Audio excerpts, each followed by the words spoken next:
Одоо харин үргэлжлүүлээд бид студиэс зочинтой ярилцах гэж байна. Ингээд энэ өглөө үзэгч та бүхэндээ зориулсан Герман улсад суралцах талаар ямар боломжууд байдаг талаар бид ярилцах гэж байна. Ингээд студиуд бидний урилгаар ABC World Institute-ийн ахлах зөвлөх болор ирсэн байна. Өглөө нэмээд сайхан амарсан уу? Өглөө нэмээд сайхан амарлаа, сайхан амаруу. Сайхан амарлаа, урилга авч ирсэн танд баярлалаа. Өрсөн баярлалаа. Та юун түрүүнд өөрийгөө үзэгчдэд танилцуулаач те Герман улсад олон жил ажиллаж амьдраад сураад бас их орондоо ирээд удаагүй байгаа гэдээ ярьж байлаа.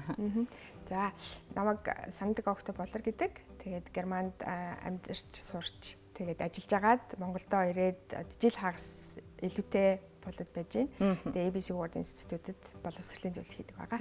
Өнөөдөр бид студид орсон зочинтойгоо хоёр хэсэгт ярилцах болно. За эхний хэсэгт үзэгч та бүхэндээ зориулсан бид Герман улсад яг суралцах боломжуудын талаар ярилцах бол за хөтөлбөрийн дараагийн хэсэгт үргэлжлүүлээд бид тус улсад ажиллаж амьдрах боломжууд ямар байдгийг Герман улсын талаараас илүү дэлгэрүүлж ярив те. Герман улсын боловсролын тогтолцоо дэлхийд бас гайхагдаж байна. Тэгэхээр боловсролын тогтолцооны талаар та өөрийн тухайн улсад сурч ажиллаж амьдарч явах үеийнхээ олж авсан туршлага мэдлэг мэдээлэлээс хуваалцвал юу нь хамгийн их онцлог байсан бэ?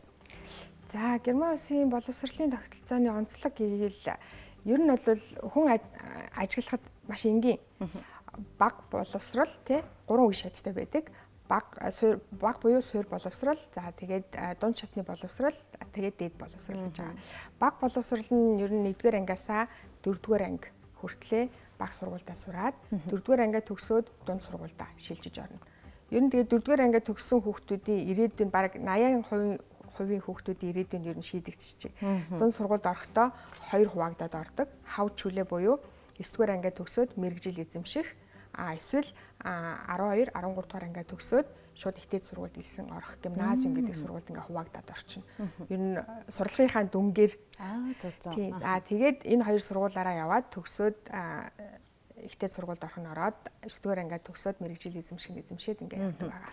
Бас нэг онцлог гэх юм бол мэрэгжил сургалт эзэмших тийм ээ. Тэр маань ингээд хосолсон тогтолцоотой. Тийм болохоор энэ маань нөгөө дэлхийд бас ингээд үнэлэгдсэн нэлээд олон орнууд энэ Германы жишгээр бас Монгол улс маань эмсүүд чиглэл маань тийм ээ. Ингээд онлоо үзээд тэгээд дадлын газраа тийм үдсэн онлоо дадлага дээр хэрэгжүүлээд ингээд хосолсон тогтолцоо Герман бол анхдагч байсан гэж хэлж болохоор. Зөв. Манай монголчуудад ерөнхийдөө бага дунд одоо ихтэй сургууль ерөнхий боловсрол, дээд боловсрол гэдэг юм уу те эзэмшээд дараа нь одоо ажил хөдөлмөр эрхлэх ч юм уу нэг юм үндсэн нэг ойлголт тогтолцоо байна те.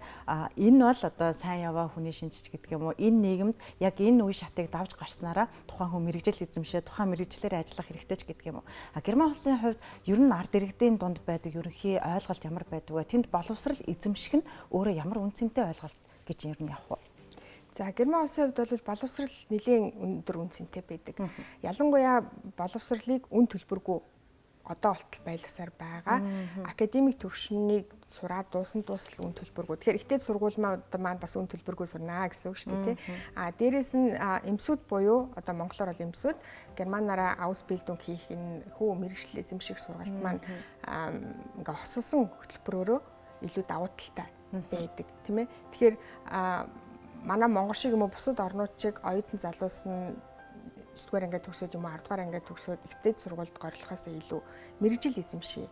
Яг мэрэгжилтэй те мэрэгжлийн төвшөнд боловсон сайн хүчин болёо гэд ингээд мэрэгжил дээрээ чанартай сурах тал дээр илүү төлхөө анхаардаг гэх юм уу. Герман улсад ер нь ямар ажил мэрэгжил хамгийн их эрэлттэй байдгийм бэ? За, сүүлийн үед бол ангаахын чиглэл маш их хүний нөөцийн дутагдaltaй байгаа. Ангаах болон IT тийм ээ. За бас барилгын салбар байна. Барилгын салбарт инженер гэх мэтчлийн мэргэжлүүд маш түгээмэл гаднаас хүмүүс авч байгаа. Манай монголчуудын хувьд Герман улсыг зориод оюутан залуучууд те мэргэжлэрээ тухайн улсад одоо боловсон хүчин болох за тухайн улсын боловсролын системийг мэдлэг мэдээллийг олоод авчихлаа гэхэд эргээд дэлхийд одоо хүлээн зөвшөөрөгдөх байдал бас ямар байх вэ? Өндөр боломж байгаа. Тийм.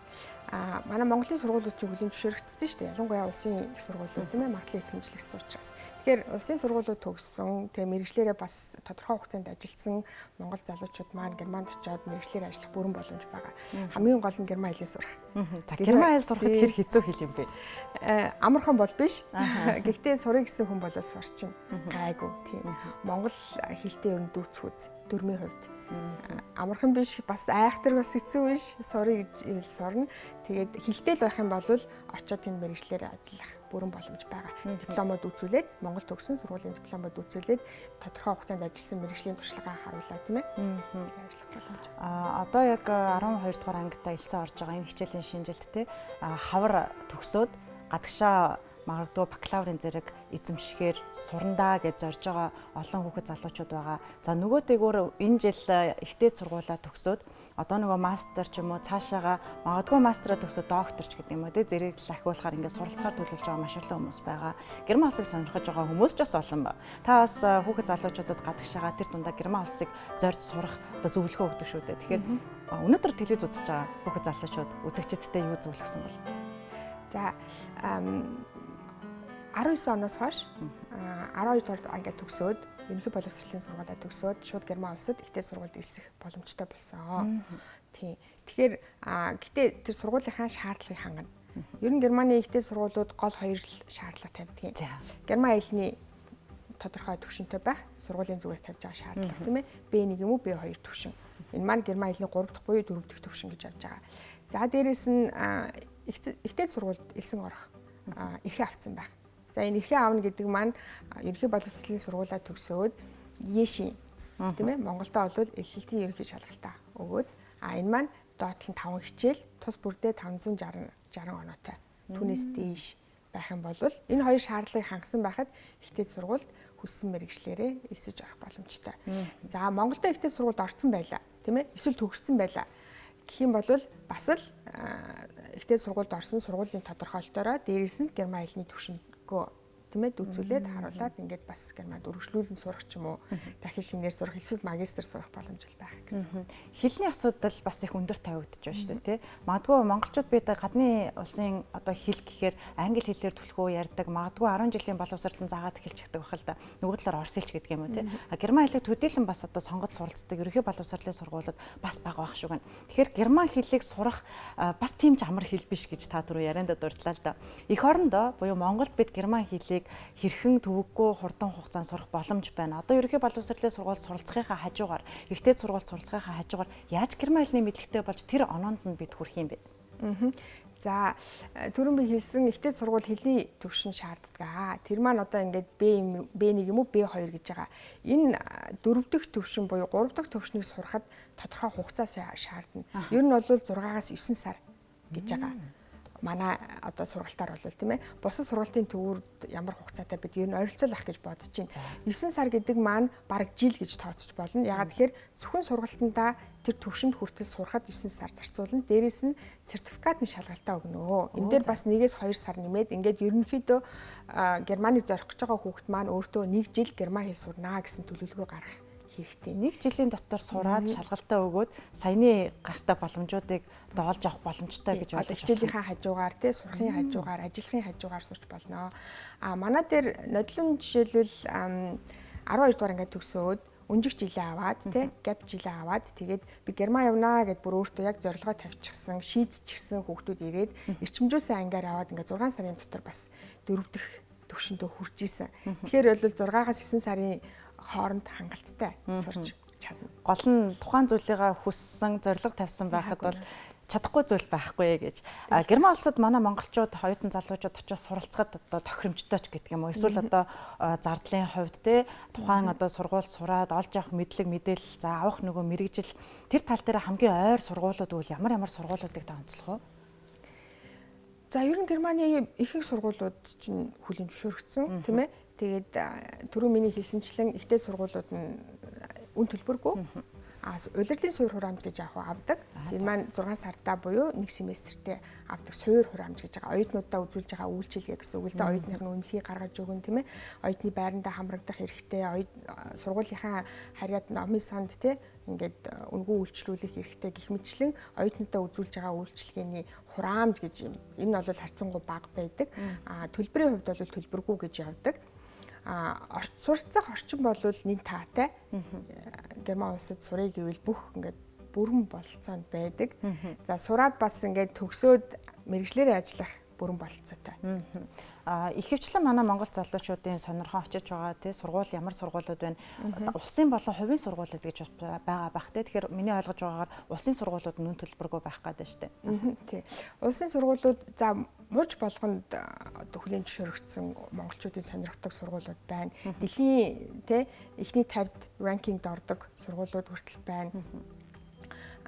Эдгээр сургуулиуд жишээлбэл Мюнхний техникийн университет, Берлингийн бас нөгөө Фрая университет юм уу техникийн их сургууль гэх мэтчлийн сургуулиуд манай монголчууд төлхөө сурдаг. Одоо сүүлийн үед чинь ер нь тэгэл мэрэгжлийнхэн дагуу сургуулаа сонгож байгаа шүү дээ. Техникийн сургууль сонгох. Ангаах гэх юм бол ангаахын сургууль хаана илүү алдартай Германы ангаахын сургууль байна тий. Мужаа бас сонгоно, хотоо сонгоно гэх мэтчлээ. Манайхан бол ерөөсөө хаашаа л хаашаа явж байгаа Германд.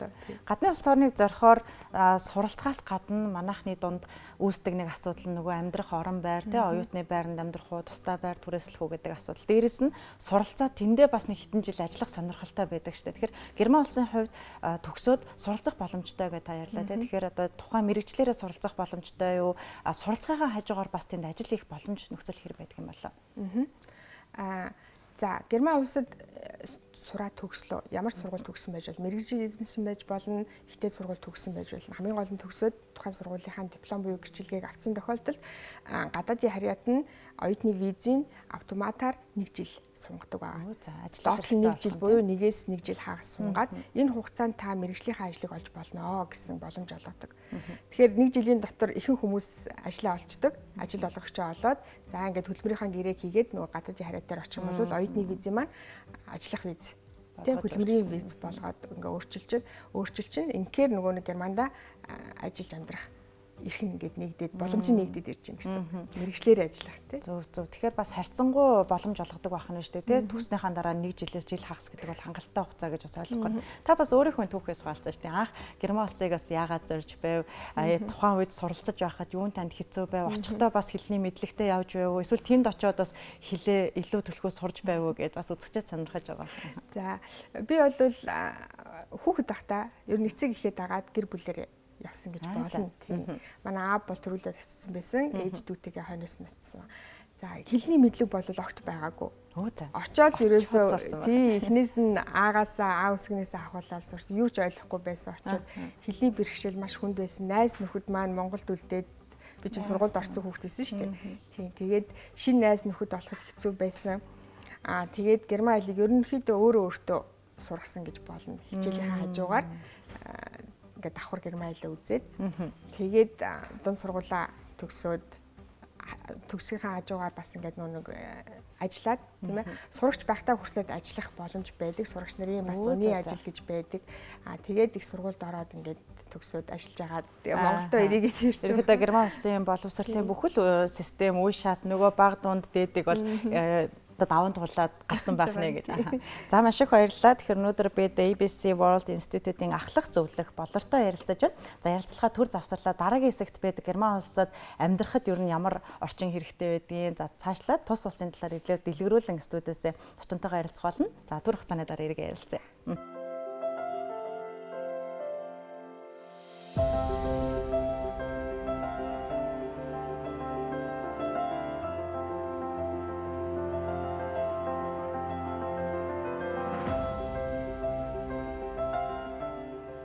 Холбооны бүгд найрамдах Герман улс нь төв Европын улс юм.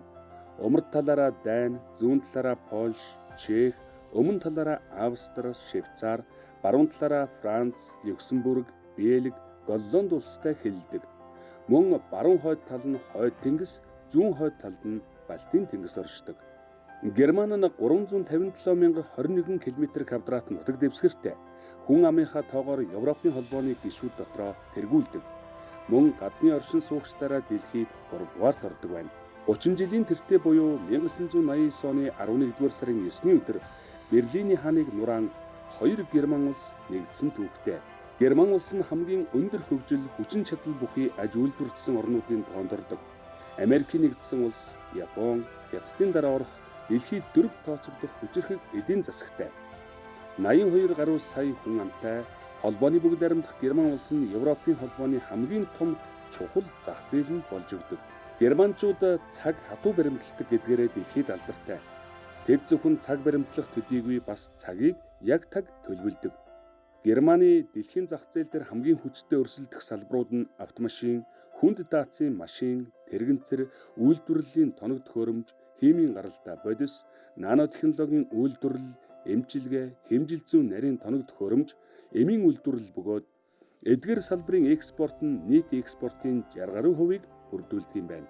Мөн Германы агаарын нисэх хүчин, банк, санхүү, даатгалын салбарууд олон улсын үйлчилгээний зах зээл дээр чухал үүргийг гүйцэтгэдэг байна. Германд дэд бүтэц, ялангуяа зам тээврийн харилцаа маш сайн хөгжсөн. Тийм ч учраас Герман улс нь Европ дахь олон улсын худалдааны тээвэр логистикийн хамгийн том төв, бараа бүтээгдэхүүний дамжин өнгөрөх гол зангилаа цэг болдго юм байна.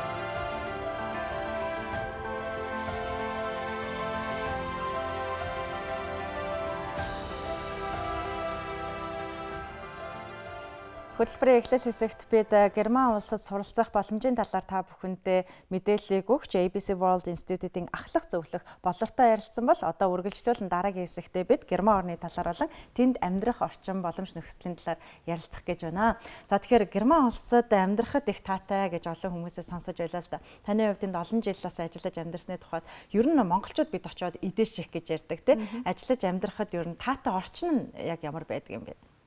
Монголчууд маань их хурдан очиод тасан зогцдог.